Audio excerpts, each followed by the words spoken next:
Here are the assembly instructions for the 3150. First, you'll want to assemble the base. Open the base box. This is the smaller of the two boxes.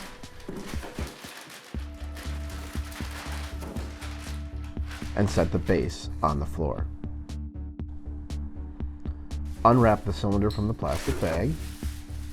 Open the grease packet located in the cylinder bag and use half to place a line of grease around the taper of the cylinder. Do not discard the grease packet yet. You'll need it again. Insert the cylinder into the base. Place another line of grease approximately 1/2 inch from the top of the cylinder. Next, you want to place the armrests onto the chair. Open the chair box. This is the larger of the two boxes. The armrests are located in the smaller box.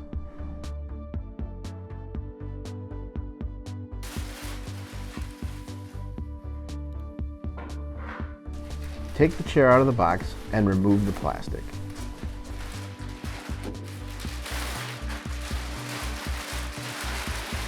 Place the chair on the ground with the plastic shell facing up. Unscrew the hand wheels at the bottom of the chair and set them aside. Slide the armrest into the armrest slot.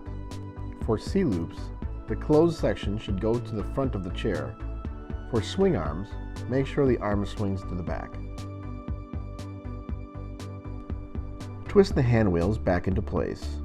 To avoid cross-threading, remove the screws and start over if they become crooked. Slide the cylinder into the hole at the bottom of the chair. Bring the chair upright.